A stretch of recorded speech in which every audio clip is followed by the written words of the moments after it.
Chapter 13 of the progress of the great experiment, not forgetting our friends last seen in Paris, about whose welfare much anxiety must have been felt. Early in January, Cyril Grey received a letter from Lord Anthony Boleyn. "My good Grey," it began, "may the new year bring you courage to break your resolutions early. My own plan is to swear off every kind of virtue so that I triumph even when I fall. Morningside is off to America with his new discovery in science. It is that all crime is due to breathing. Statistics show that A, that all convicts are guilty of this disgusting habit, B, it is characteristic of all the inmates of our insane asylums. On the other hand, neither crime nor insanity has ever been proved against any person who was not an habitual breather. The case, as you see, is complete. Morningside has gone even further, and shown that breathing is akin to drug habits. He has made numerous experiments upon addicts, and finds that suppression leads to mental and physical distress of an even more acute type than that which follows the removal of morphia or cocaine from their slaves. There is little doubt that Congress will take immediate action to penalise this filthy vice as it deserves, and fresh air will be included among the drugs to which the Harrison law applies. Hot air, as the natural food of the people, will of course be permitted. I saw Sister Sibyl the other day. She was passing through London to visit friends in Scotland. I tried to alleviate that dreadful destiny by asking her to dinner, and we had an amusing séance with my new toy, a youth named Roger Blunt, who is controlled by a spirit called Wooloo, has 8 secondary personalities, and causes pencils to adhere to walls. It cannot be that this is varnish, or surface tension, or a little of both. It would be too cruel. The Mahafarara Fang has vanished from our gaze. He has probably gone to the equator to correct the obligatory of the ecliptic in the interest of the law of righteousness. I'm sorry, I believe in that man. I know he's got something that I haven't, and I want it. However, Simple Simon has been nice to me, only he won't talk phenomena. Says that, like a certain pope, he has seen too many miracles to believe in them. Which is my own case, only he is referring to genuine ones, hence difficulty in comprehension of his attitude. I hope you're having a great time with the devil. I envy your blue skies. London is wrapped in fog, and even on fine days I have to go to the War Office. But isn't it a pity those wicked, bad, naughty men know where you are? I have my doubts about magic, but I know Ballock, and he's the rottenest egg in London. I gather he's at the back of it. Such blackmailing articles on you again, but, as Morningside would say, you should worry. Come along and see me before, in a moment of madness and despair, you plunge into Vesuvius in the hope of exciting a future Matthew Arnold to immortalise you. Well, here's the best to you, Anthony Boleyn. There was a brief note, too, from Simon If. It's to be supposed all's well. Rumours of disaster to enemy offensive current in Paris. You'd better worry along on your own now. There's other fish frying in this kitchen. An old man may possibly drop in on you early in August. You may recognise him, with a strong pair of glasses, as your old friend, Simon If. Simple Simon never spoke of himself as I in a letter.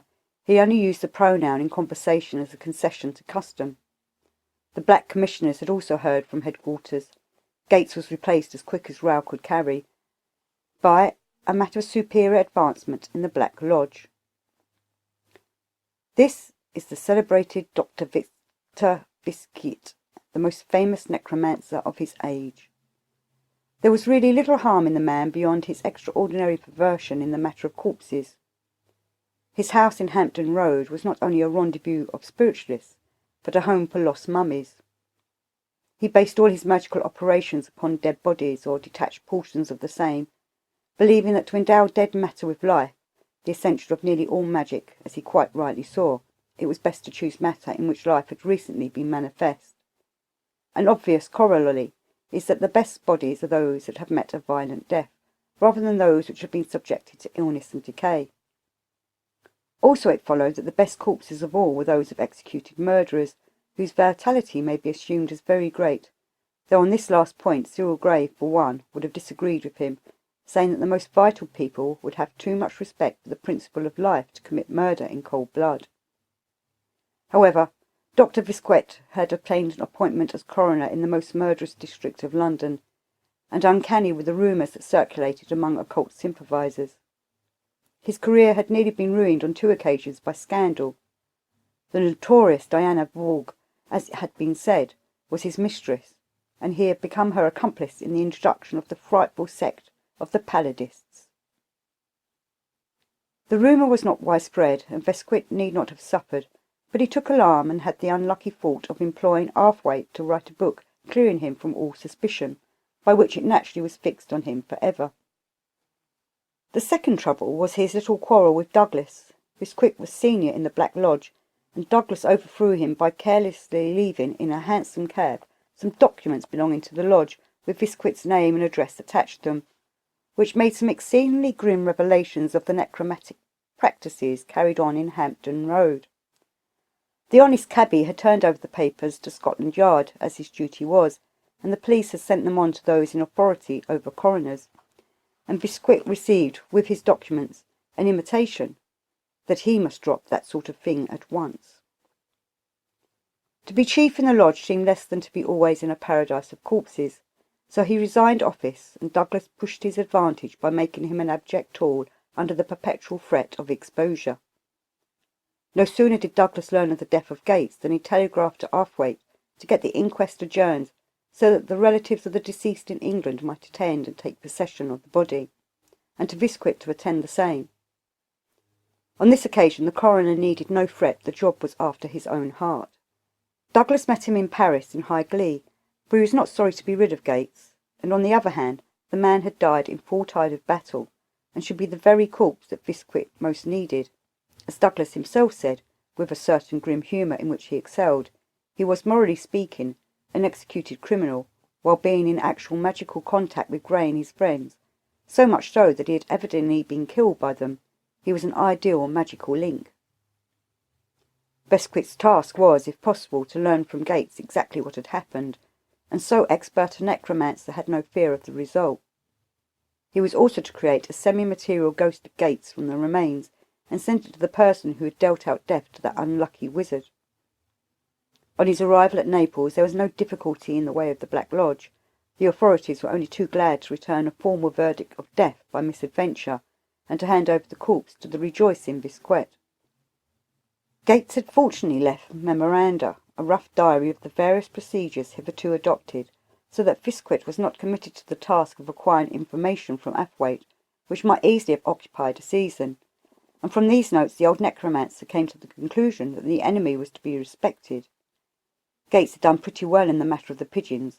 At first his procedure was not to be compared with his colleagues' pedantic idiocies, but the first touch of whipperstay had been indeed deadly.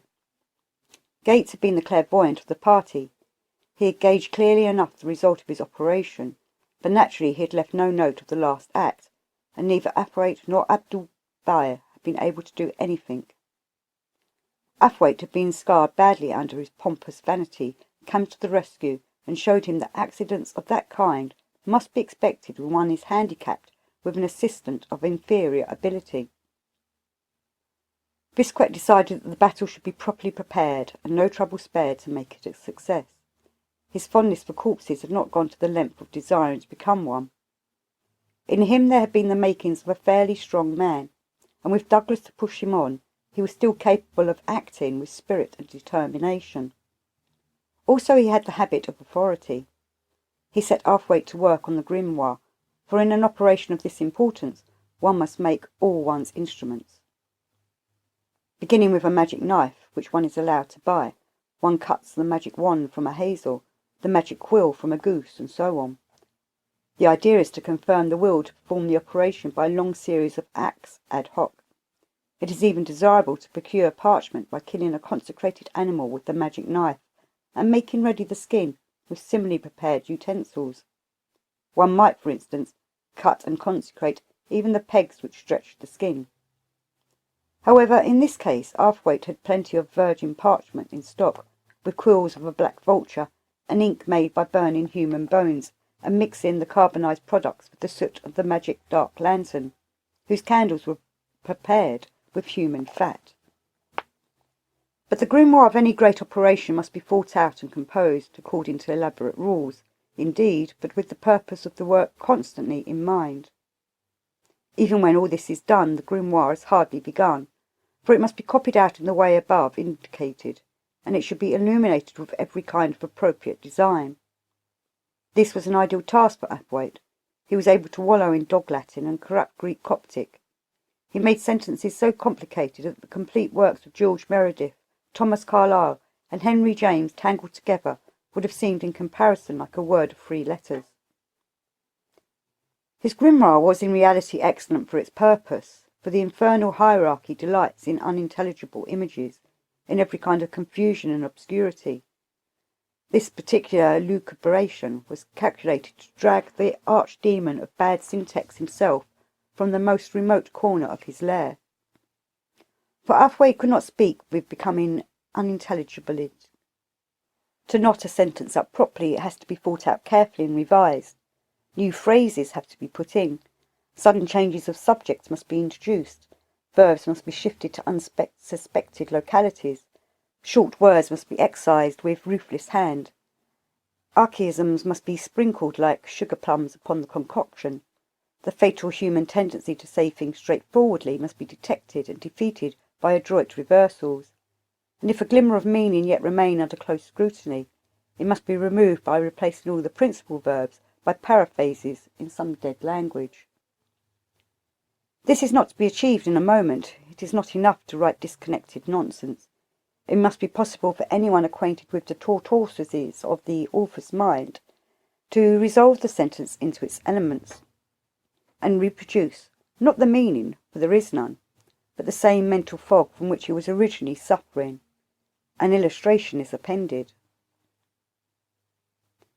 Numeticals omniant, tabernacular, subinfractically, homotopic, hermeneutical, revolvement, supro-entalize, factote, kinematodrastically, over plus, phenomenize.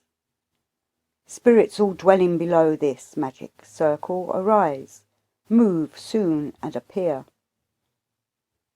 Upon this skeleton a fair example of his earlier mania, for no man attains the summit of an art in a day. He would build a superstructure by the deft introduction of parentheses, amplifying each word until the original coherence of the paragraph was diluted to such an extent that the true trowel was undiscoverable. The effect upon his public was to impress them with the universality of his learning. Athwaite being thus well out of harm's way, Besquet and Abdul set to work on the less odious of the preparations. 4 black cats were needed for the 4 points of the compass, and it was desirable to massacre a goat upon the altar, which would be no less than the corpse itself. Besquet, declaring that the body was to be sent to England, had a dummy shipped off in a coffin, and kept Gates on ice, which may or may not have been a great comfort to him. Abdul had no difficulty in procuring the cats which, much to their dissatisfaction, were caged in Athwaite's study and fed on human flesh, which Besquet easily procured from the dissecting rooms of the local hospitals.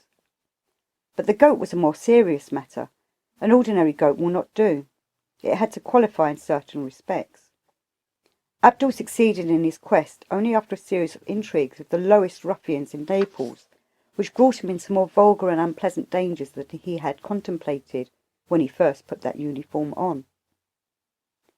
It was, however, at least temporarily, a very amusing situation for the goat. The requisite bat, which must be fed on a woman's blood, was easily arranged for, a courageous country girl offering to accommodate with a toe for a consideration. The nails from a suicide's coffin and the skull of the parricide were of course no trouble, for Besquet never travelled without these household requisites. There were many other details to arrange. The consideration of a proper place for the operation gave rise to much mental labour. It is, generally speaking, desirable to choose the locality of a recent battle, and the greater the number of slain the better.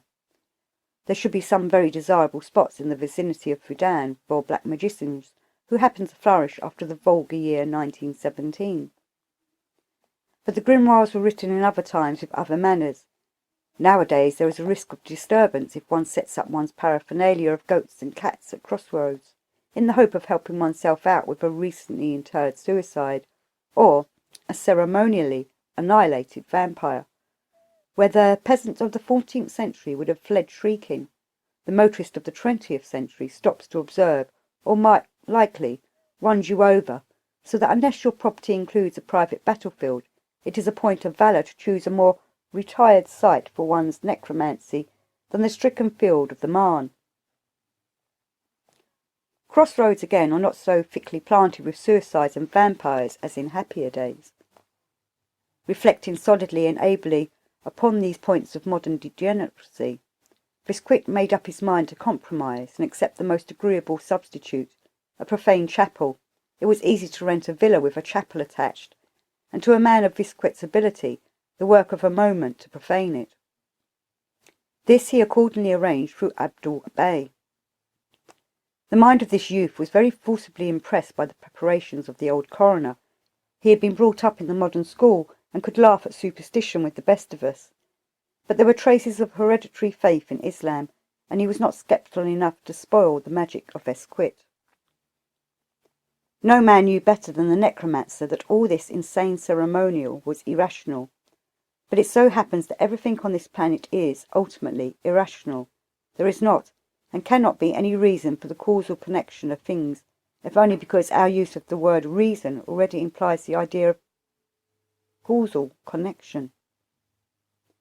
But even if we avoid this fundamental difficulty, Hume said that causal connection was not merely unprovable, but unthinkable, and in shallower waters still one cannot assign a true reason why water should flow downhill or sugar taste sweet in the mouth.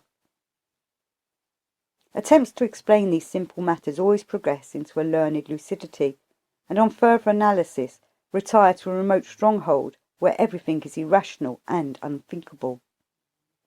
If you cut off a man's head, he dies. Why? Because it kills him. That is really the whole answer. Learned excursions into anatomy and physiology only beg the question. It does not explain why the heart is necessary to life to say that it is a vital organ. Yet that is exactly what is done, the trick that is played on every inquiring mind. Why can I not see in the dark? Because light is necessary to sight. No confusion of that issue by talk of rods and cones and optical centres and foci and lenses and vibrations is very different to Edwin Arthwaite's treatment of the long-suffering English language. Knowledge is really confined to experience. The laws of nature are, as Kant said, the laws of our minds, and, as Huxley said, the generalization of observed facts. It is therefore no argument against ceremonial magic to say that it is absurd to try to raise a thunderstorm by beating a drum. It is not even fair to say that you have tried the experiment, found it would not work, and so perceived it to be impossible. You might as well claim that as you had taken paint and canvas, and not produced a Rembrandt, it was evident that the pictures attributed to his paintings were really produced in quite a different way. You do not see why the skull of a parricide should help you to raise a dead man, as you do not see why the mercury in a thermometer should rise and fall, though you elaborately pretend that you do, and you could not raise a dead man by the aid of the skull of a parricide, just as you could not play the violin like Kreisler, though in the latter case you might modestly add that you thought you could learn. This is not the special pleading of a professed magician. It boils down to the advice not to judge subjects of which you are perfectly ignorant, and to be found stated in clearer and lovelier language in the essays of Thomas Henry Huxley. Dr. Victor Biscuit, to whom the whole of these ideas was perfectly familiar, proceeded with his quaint preparations unperturbed by the least doubt of their efficacy. He had found that they worked, and he cared no more for the opinion of those who, whatever their knowledge in other branches of a science might be, were not experts in necromancy, than does Harry Vardon when it is proved to him with the utmost scientific precision that he cannot possibly hit a golf ball so long as he swings as he does and use that mechanically defective grip. It is also to be remarked that the contrary holds good. No method of doing anything has yet been found which cannot be bungled by the inept. So as the Persian poet says, who hath the how is careless of the why. It was early in the course of Dr. Biscuit's preliminaries that what called the anaamphonetical dorsarchia, The secret service which had been established reported to him a complete change in the routine of the people of the butterfly net. On the 7th of January, IL reported that the first point of the work was in all probability attained. All that was now necessary was to concentrate upon the real crux of the case, the catching of the butterfly. The House was reorganised accordingly. Cyril Grey withdrew himself completely from the company of IAL and joined the church militant here on earth, while ILL herself came under the direct care of Sister Clara, the point within the triangle of women. She took part in their invocations as the focus to which they were directed, while the men were wholly busied in watching over the safety of the fortress, their faces turned inexorably outward, their sole business to assure the security of the free women and their treasure. Upon these facts being brought to the notice of Edwin Arthwaite, he smiled. He had redeemed his earlier failures, due to the incapacity of his assistants, by a sweeping success. But to his magic evidently was due the observed change in nature. Shortly after the arrival of Visquit he had completed his latest operation, the bewitchment of 3 nails in such a manner that, if struck into the door of a room of a house, the occupants would be thereby debarred from the enjoyment of conjugal felicity. And here was the result shining before him, beautiful with banners. Even the pretence of amenity had been abandoned. As a matter of fact, Brother Onofrio had discovered the nails and taken the proper measures to return the current to its sender, but on this occasion it was as tac, the breaks of a Helan mon. Arthwaite was totally insensible to the malice of his adversary, and remained in the enjoyment of his supposed victory. He resolved to steal a march on Visquet. Why should he share his glory with another? He had the enemy on the run. He had better pursue them forthwith. Visquet's slow methods would only give them time to recover. So he resolved upon the chivalrous if perilous course of Cat's Cradle. This magical operation, the relics of which are familiar even to the most unspiritually minded children, is exceedingly widespread, especially among nations which live principally by fishing, as for example the South Sea Islanders. Many most intricate and beautiful patterns have been devised, and of these the wayfaring man may partake by the perusal of Dr. W. W. R. Ball's monograph upon the subject, Mathematical Recreations and Essays. That able mathematician, however, neglects unpardonably the magical side of the matter. The theory is apparently based upon the fact that the most elusive objects, birds, butterflies, and fishes, may be taken by means of a net. It is argued, therefore, that anything whatever, no matter how elusive, such as the ghost of one's father or the soul of one's enemy, may be caught similarly, though, of course, the net must be adapted to the special game that one is after. With these things Arthwaite was familiar, and it occurred to him that it should be easy to identify string or, preferably, catgut with the viscera of his victims. There could then be no difficulty in knotting up the cords in such a pattern, for example, as the many stars, or the owl, or the zigzag lightning, and assuredly the magicians thus assailed would find similar rearrangements of the contents of their peritonia. After various preliminary exercises, annoying to the objects of this solicitude, Arthwaite proposed to proceed to the grand operation of all, tying up his gut in the elusive yam pattern, which, from the greatest complexity, dissolves like a dream at a single last twist.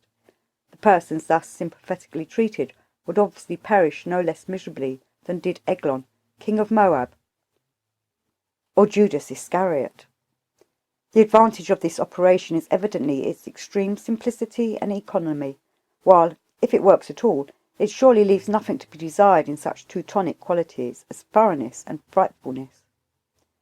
Whether from any difficulty in identification or otherwise, it was some little while before Arthwaite began to feel that his plan was working out. The trouble with all these operations was in the absence of a direct link with the principals. The currents invariably struck the outer defences, in the person of Brother Onofrio, before penetrating. When, therefore, Arthwaite's efforts began to show results, they were first noticed by that sturdy warrior, and he, considering the situation, argued that the observed phenomena was due to nature or to magic. and that in either case the remedy lay in opposing no resistance to the forces, but allowing them to operate in a laudable manner. Accordingly, he took a large dose of a medicine known to the pharmacist as Hydragschlubber, adding the remark, "If this be nature, may it do me good, and if this be magic, may it do him good."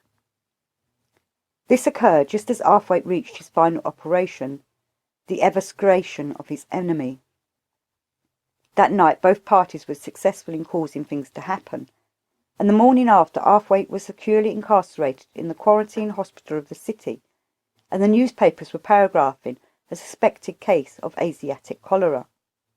However, in 5 days the symptoms abated, the case was declared non-infectious, and the pallid shadow of the disconcerted sorcerer restored the more congenial atmosphere of his grimoire.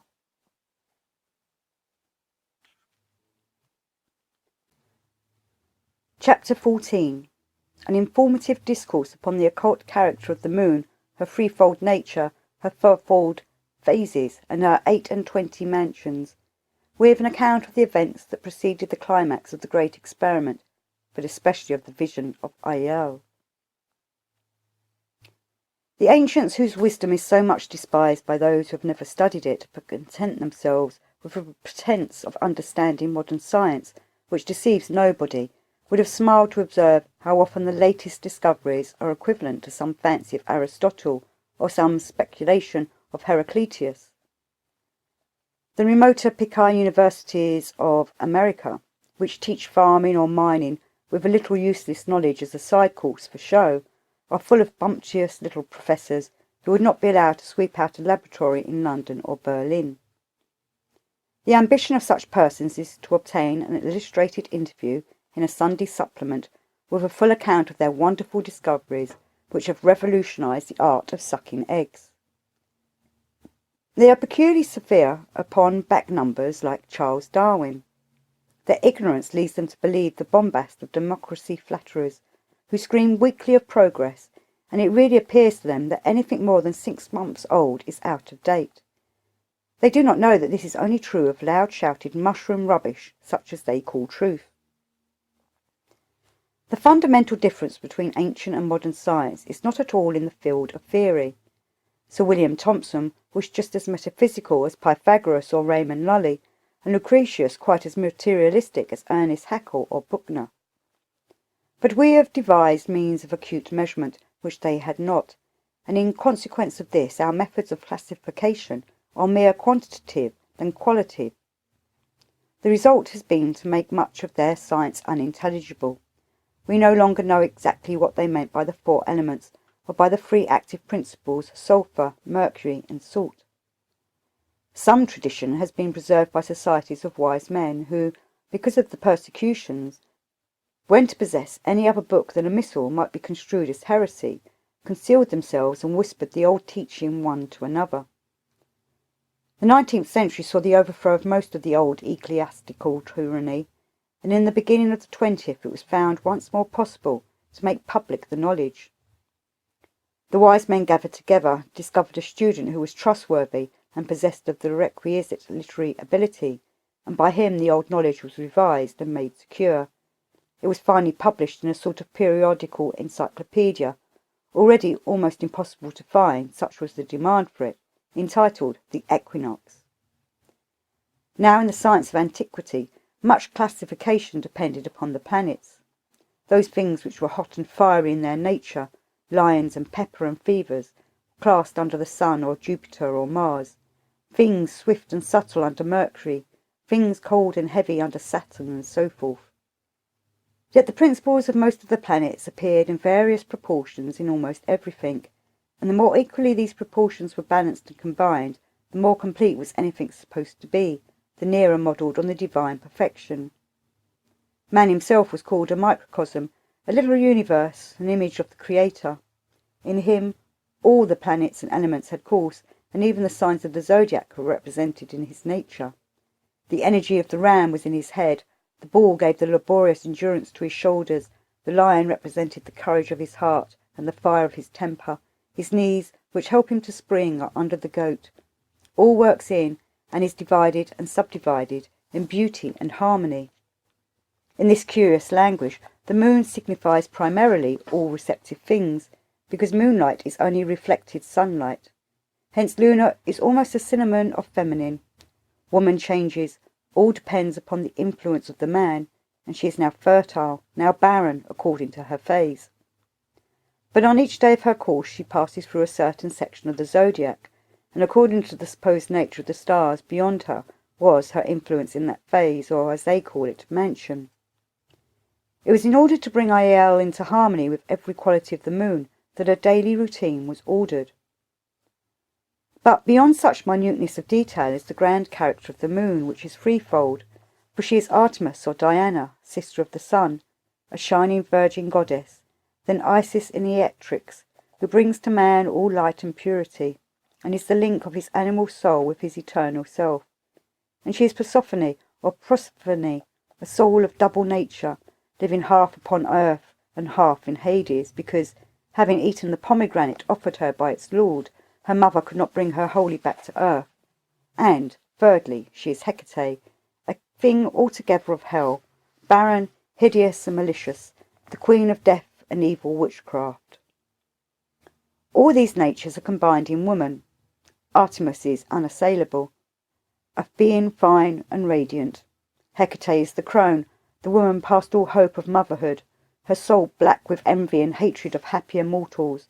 The woman in the fullness of life is the sublime Persephone, for whose sake Demeter cursed the fields that they brought forth no more corn, until Hades consented to restore her to earth for half the year. So this moon of the ancients has a true psychological meaning, as sound today as when the priest of Mithras slew the bull. She is the soul, not the eternal and undying son of the true soul, but the animal soul which is a projection of it, and is subject to change and sorrow, to the play of all the forces of the universe, and whose redemption is the solution of the cosmic problem. For it is the seed of the woman that shall bruise the serpent's head, and this is done symbolically by every woman who wins to motherhood. Others may indeed be chaste unto Artemis, priestesses of a holy and ineffable rite, but with this exception, failure to attain the appointed goal brings them into the dark side of the moon, the cold and barren house of Hecate the accursed. It will be seen how wide is the range of these ideas, how sensitive is the formula of woman that can touch such extremes, springing off from one to the other in a moment, according to the nature of the influence then at work upon her. Cyril Gray had once said, speaking at a woman's suffrage meeting, "Woman has no soul, only sex, no morals, only moods. Her mind is mob rule, therefore she, and she only, ought to vote." He had sat down amid a storm of hisses and received 14 proposals of marriage within the next 24 hours. Ever since the beginning of the second stage of the great experiment, Aiel had become definitely a spirit of the moon. While Cyril was with her, she reflected him, she clung to him, she was one with him, Isis to his Osiris, sister as well as spouse, and every thought of her mind being but the harmonic of his. There was no possibility of any internal disturbance. But now she was torn suddenly from her support. She could not even speak to her man, and she discovered her own position as the mere centre of an experiment. She knew now that she was not of scientific mind, that her aspirations to the unknown had been fully satisfied by mere love, and that she would have been much happier in a commonplace cottage. It says much for her personality of Sister Clara, and the force of her invocations, that this first impulse never came to so much as a word. But the priestess of Artemis took hold of her almost with the violence of a lover, and whisked her away into a languid ecstasy of reverie.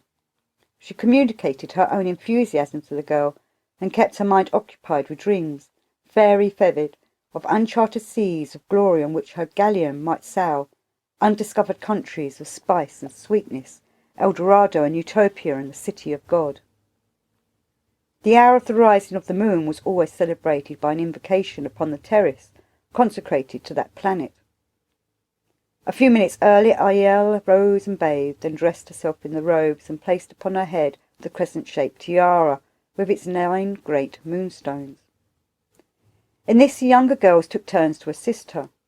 When she was ready she joined the other girl, and together they went down to the terrace, where Sister Clara would be ready to begin the invocations.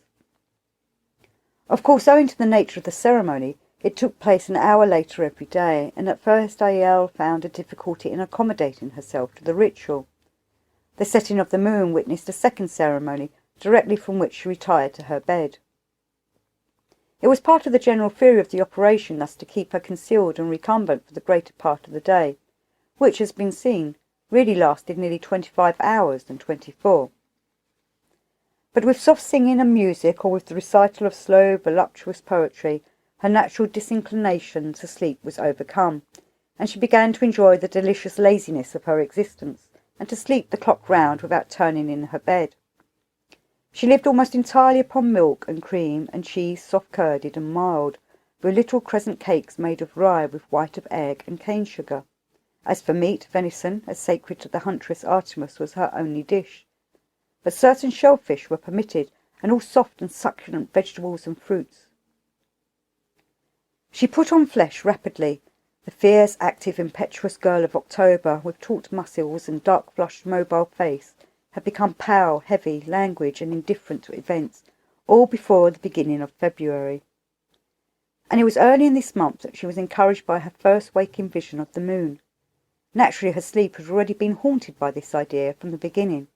It could hardly have been otherwise with the inveterate persistence of the ceremonies. The three women always chanted a sacred sentence, here I am, Artemis, continuously for an hour after her couching, and then one of them went on while the others slept. They would each take a shift of 3 hours. The words were rather droned than sung to an old magical chant which Sister Clara, who was half Greek, half Italian, born of a noble family of Mytilene, had inherited from some of the women of the island at her initiation as a young girl into some of their mysteries. They claimed that it had come down unaltered from the great singers of history. It was a drowsy lilt, yet in it was a current of fierce heat like that of the sun, and an undertone of sobbing like the sea. So Aleister's dreams were always of the moon. If the watcher beheld trouble upon her face, as if disturbing influences were upon her, she would breathe softly in her ear and bring her thoughts back to the infinite calm which was desired for her. For Cyril Gray, in devising the operation, had by no means been blind to the dangers involved in choosing a symbol so sensitive as Luna. There is all the universe between her good and evil sides.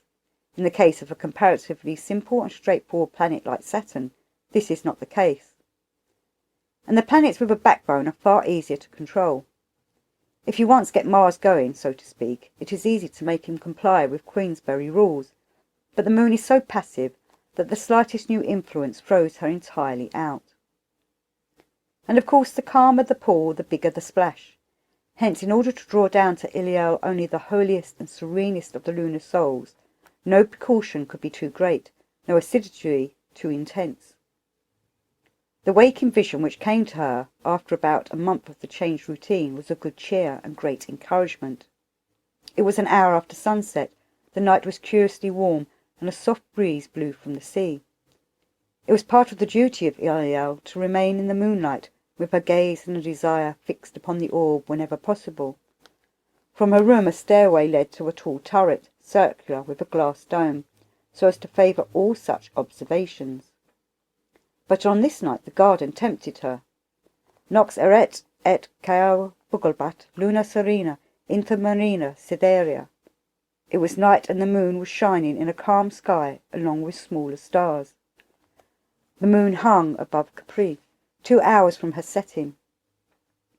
Aleister held her vigil upon the terrace by the side of the basin of the fountain. When the moon was not visible, she would always replace her by looking upon the sea, or upon still water, for these have much in common with the lunar influence.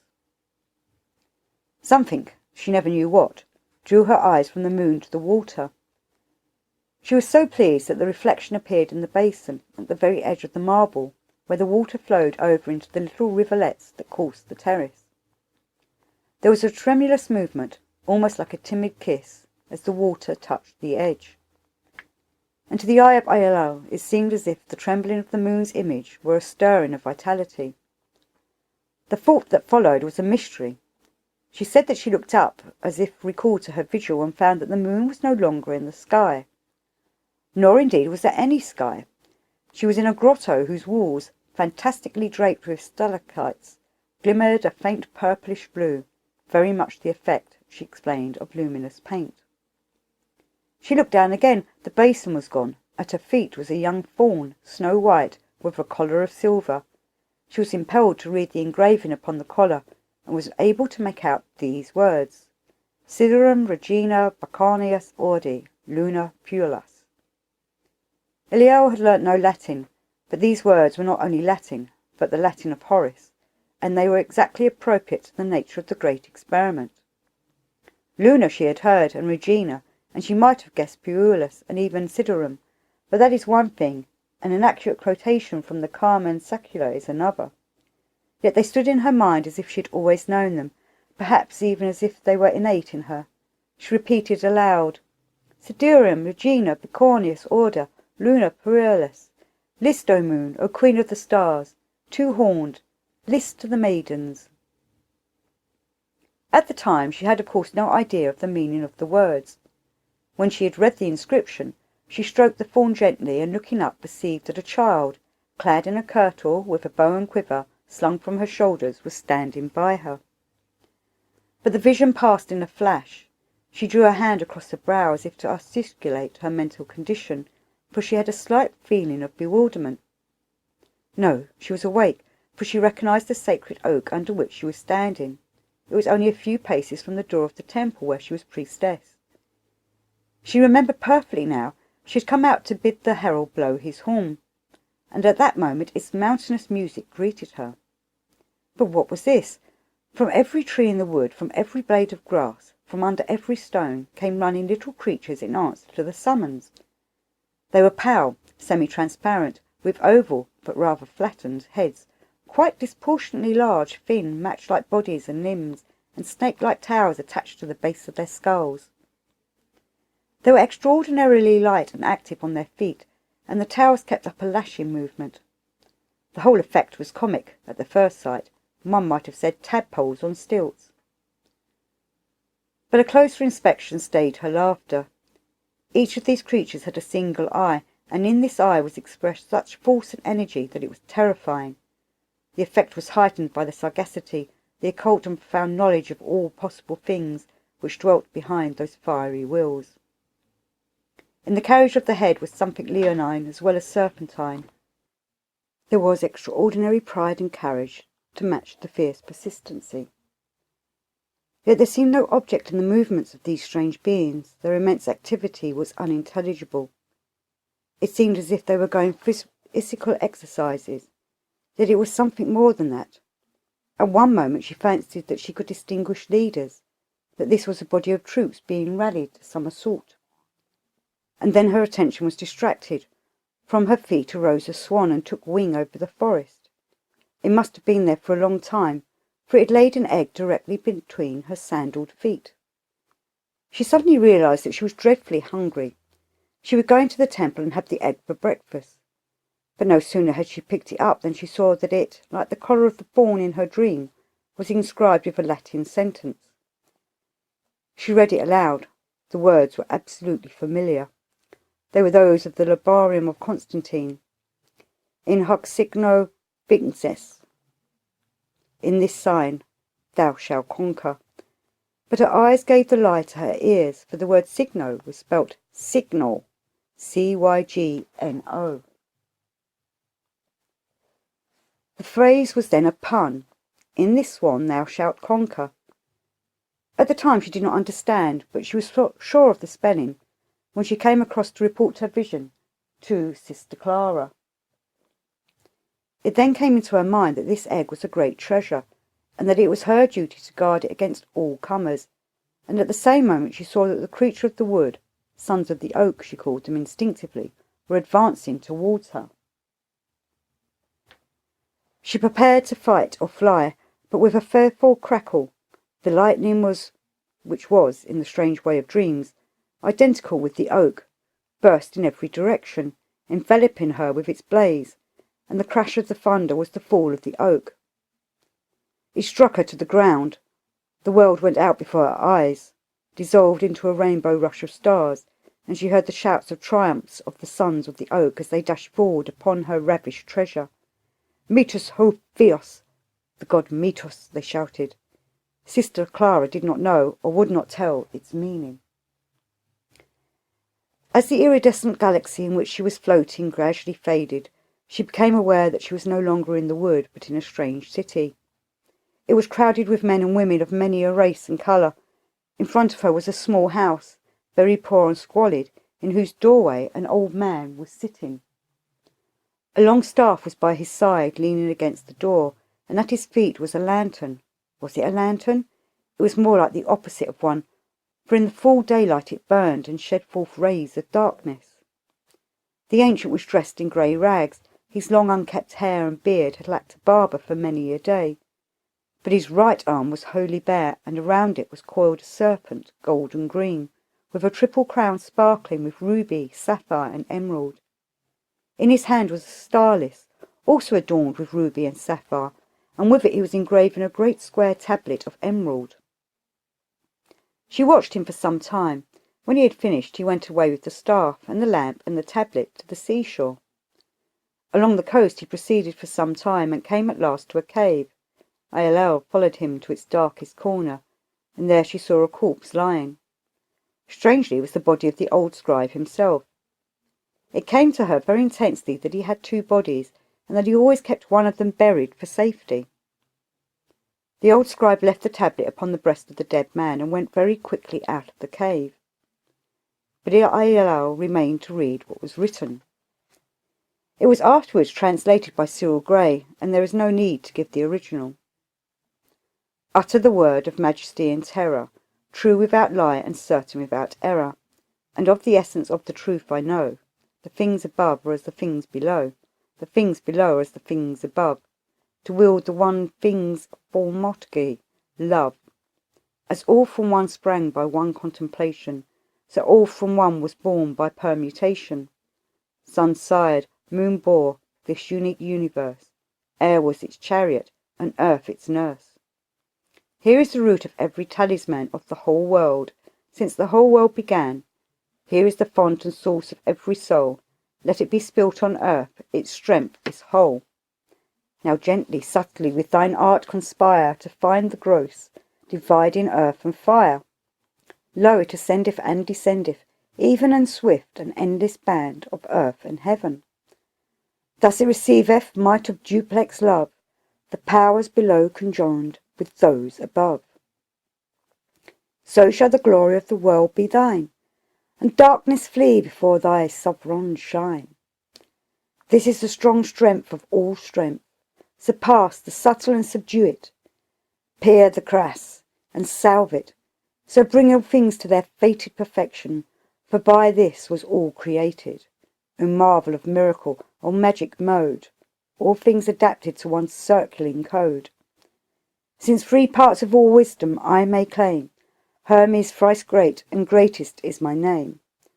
What I have written of the one sole Son, his work is here divined, and dared, and done.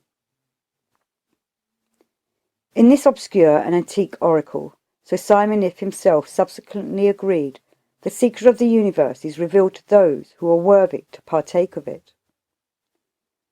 Aleister could not understand a word of what was written, but she realized that it must be valuable, and taking the tablet she hid it in her robe and came out of the cave. Then she saw that the coast was changed. It was the familiar Possibilip which hung above her, and she could see Vesuvius away to the right. She turned to breast the steep slope between her and the road when she found herself confronted by something that she could not see. She had only a feeling that it was black, that it was icy cold, and that it wished to take the tablet from her. Her first sentiment was that of acute hatred and repulsion, but the thing, whatever it was, seemed so wretched that she felt she would like to help it. Then she suddenly glowed hot. The arms of Abul Bey was round her, and his face was looking into her.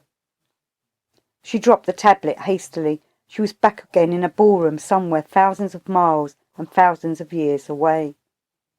And then she saw the moon near her setting over Capri. She was on the terrace, seated on the ground, perfectly awake, but with the silver crescent from her hair lying upon the marble before her. Sister Clara, on her knees beside her, was trying to decipher the scratches that she had made. "That is the writing on the tablet," said Jael, as if Sister Clara already knew all about it, "that the old man hid in the cave." It was now the hour for her to cradle her limbs in slumber, but while the monotonous chant of her handmaidens wooed the soft air, Cyril Grey and Brother Onofrio were at work upon the inscription. Almost until dawn they toiled, and down in another villa another labour reached its climax. Athwaite had finished his grimoire. He was just in time, for the great operation of necromancy should properly begin on the second day of the waning of the moon, and there were 9 previous days of most arduous preparation, no longer of the materials, but of the sorcerers themselves. They must eat dog's flesh, and black bread baked without salt or leaven, and they must drink unfermented grape juice, the vilest of all black magical concoctions, for it implies the denial of the divine beatitude, and affirms God to be a thing of wood. There were many other precautions also to be taken. The atmosphere of the charnel must be created about them. They must abstain from so much as the sight of women. Their clothing may not be changed even for an hour, and its texture was to be that of cerements. For filching the grave clothes from corpses of the unassoiled, they must wrap themselves closely around in them, with some hideous travesty of the words of the burial service. A visit to the Jewish graveyard put them in possession of the necessary garments, and Athwaite's paranoid upon the resurrection unto damnation left in each mind due impression of the ghastliness of their projected rite. And in Paris, Douglas, smashing the neck of a bottle of whisky on the edge of the table, was drinking the good health of his visitor, an American woman of the name of Cremers. Her squat, stubborn figure was clad in rusty black clothes, a man's except for the skirt. It was surmounted by the head of unusual size and still more unusual shape, for the back of the skull was entirely flat, and the left frontal lobe much more developed than the right. One could have thought that it had been deliberately knocked out of shape, since nature, fond it may be of freaks, rarely pushes asymmetry to such a point. There would have been more than idle speculation in such a theory, for she was the child of hate, and her mother had in vain attempted every violence against her before her birth. The face was wrinkled parchment, yellow and hard. It was framed in short, thick hair, dirty white in colour, and her expression denoted that the utmost cunning and capacity were at the command of her rapacious instincts. But her poverty was no indication that they had served her, and these primitive qualities had in fact been swallowed up in the results of their disappointment. For in her eye raved bitter a hate of all things, born of the selfish envy which regarded the happiness of any other person as an outrage and an affront upon her. Every thought in her mind was a curse, against God, against man, against love or beauty, against life itself. She was a combination of the witch-burner with the witch, an incarnation of the spirit of Puritanism, from its source to its sexual degeneracy and perversion. Douglas put the broken glass to his mouth and gulped down a bumper of whisky. Then he offered the bottle to his visitor. She refused by saying that it played hell with the astral body, and asked her host to give her the price of the drink instead. Douglas laughed like a madman, a somewhat disgusted madman, for in him was some memory of his former state, and even his fall had been comparatively decent, the floor of his hell or ceiling to her heaven. But he had a use for the hag, and he contemptuously tossed her a franc. She crawled over the floor like some foul insect in search of it, for it had rolled to a corner, and having retrieved it, she forgot her money's assumptions in her excitement at the touch of silver, and thrust it into her stocking.